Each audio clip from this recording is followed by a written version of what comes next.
Bien, y ya pasamos a la última comunicación de la sesión. José María Lanzarote Guiral.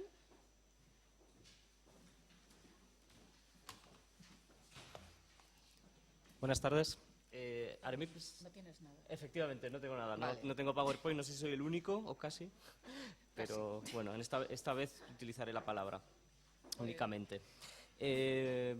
Muchas gracias a los organizadores, tanto a la Sociedad Española de Historia de la Arqueología como al Museo Arqueológico Nacional, por el esfuerzo invertido en la organización de estas jornadas, de este Congreso Internacional. Voy a comenzar con una cita de hace exactamente 150 años. La arqueología prehistórica es una verdad que ha de ejercer una influencia decisiva sobre el desarrollo de la razón pública, destruyendo radicalmente multitud de errores.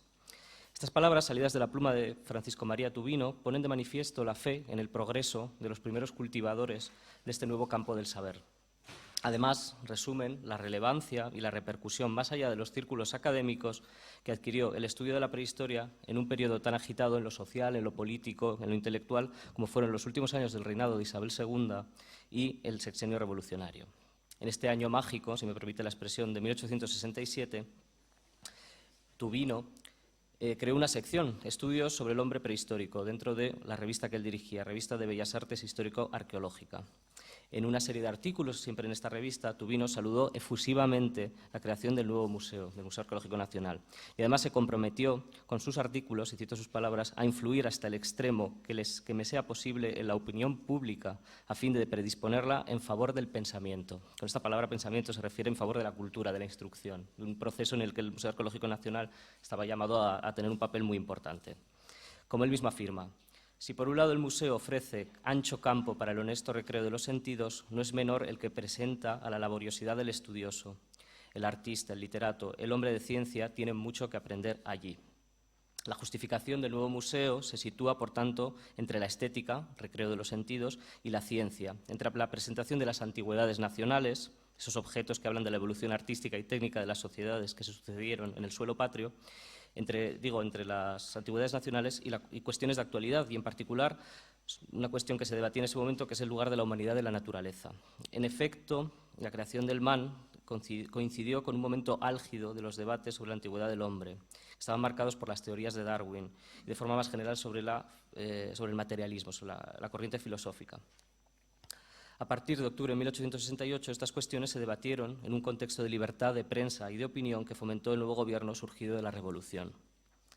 La prehistoria se benefició de este clima propicio, también para su difusión pública. Sirva de ejemplo las conferencias que da el mismo Francisco María Tubino en la Sociedad Económica Matritense o las de Juan de Vilanova en el Ateneo. Estos dos investigadores ejemplifican a la perfección esa alianza entre científicos y anticuarios que fue crucial en el desarrollo y en el nacimiento de la prehistoria.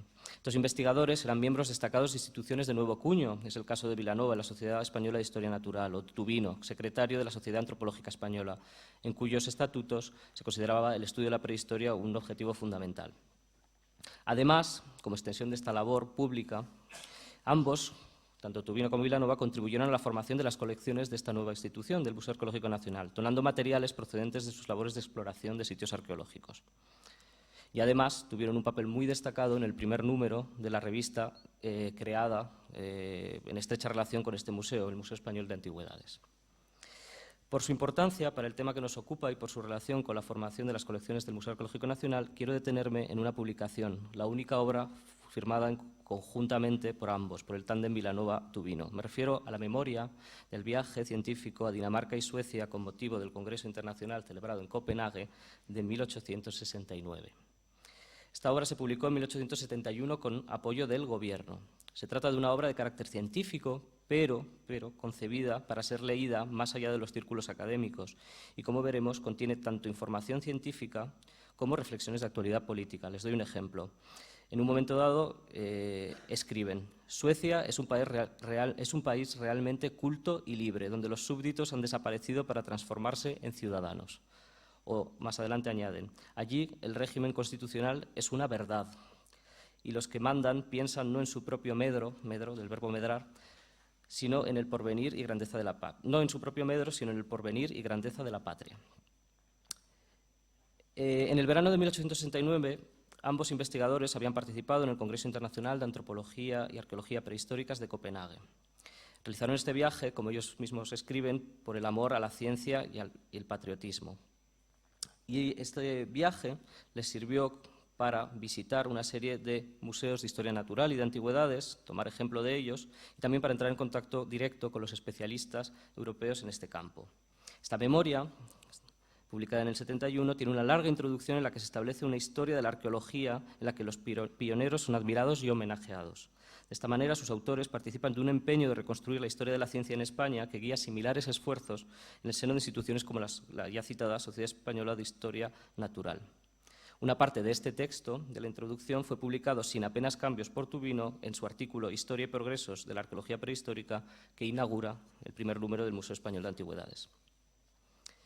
De camino, este viaje nos interesa por varios motivos. Vilanova y Tubino, de camino a Copenhague, realizaron un viaje de estudio que les llevó a distintas capitales europeas. Se detuvieron en París, citan el Jardin des Plantes, es decir, el Museo de Historia Natural, el Museo de Artillería y Saint-Germain. Luego pasaron por Londres, donde visitaron el Museo Británico, la colección Christie, el Instituto Geológico. Se detuvieron a continuación en Bruselas y siguieron viaje hasta Hamburgo, donde visitaron el Jardín de Aclimatación y el Acuario. Con todo, la parte más interesante de su relato está en la descripción de los museos escandinavos, tanto en Dinamarca como en Suecia. En Estocolmo fueron guiados por su director, por el director del Museo de Antigüedades sueco, Bror Emil Hildebrand, uno de los padres de la arqueología de la Edad del Bronce. Y ellos escriben en este momento: estudiamos en esta sala el modelo de colocar y presentar los artículos, que no es punto que deba ser mirado con indiferencia, es decir, tienen un interés en lo museográfico. Como es bien sabido, los museos escandinavos fueron pioneros en la exposición de las antigüedades prehistóricas. Fue en el Museo de Copenhague donde Thomsen desarrolló la teoría de las tres edades a partir de las colecciones conservadas en la institución. Otros sabios europeos que participaron en este congreso de Copenhague del 69, como Armand de Quatrefages, del Museo de Historia Natural de París, o Luigi Piegorini, que más adelante será el director del Museo Prehistórico Etnográfico de Roma, resaltaron en sus escritos la importancia de la participación a este congreso y de su visita a los museos daneses para sus proyectos museográficos posteriores. Otro aspecto importante de este viaje es el intercambio de colecciones. Según consta en esta memoria, Vilanova cedió al Museo de Copenhague una serie de objetos que había llevado desde España. Procederían de un túmulo valenciano excavado por él. Según relata en esta memoria, los objetos eran exhibidos y a continuación decidió donarlos al museo, terminado el congreso. Además, esta memoria de viaje incluye al final un listado de 252 piezas que Tubino y Vilanova trajeron de Escandinavia y que se integraron en las colecciones del Museo Arqueológico Nacional. Si uno echa un vistazo a este listado, verá que no solamente hay colecciones procedentes de Suecia y Dinamarca, sino también de Francia y de Irlanda, que adquirieron en este viaje. Estas colecciones se integraron en la sección primera del museo. Y, de acuerdo, voy a terminar ya. A modo de conclusión, querría cerrar esta breve comunicación con una reflexión. En el siglo XIX, los pioneros de la prehistoria, lejos de contentarse con ser investigadores de gabinete, quisieron, con su trabajo, con su labor científica, influir en su presente y encontraron en el museo uno de sus aliados. El museo se convirtió así en un lugar de mediación entre sabios y legos, espacio de encuentro de teorías, colecciones y de público. Por ello, estudiar el lugar de la prehistoria en el Museo Arqueológico Nacional, y vuelvo al título de la presentación, me ha llevado también a estudiar el lugar de la prehistoria en los debates sociales y políticos de su tiempo. En otras palabras, el lugar de la prehistoria en el espacio público. Muchas gracias.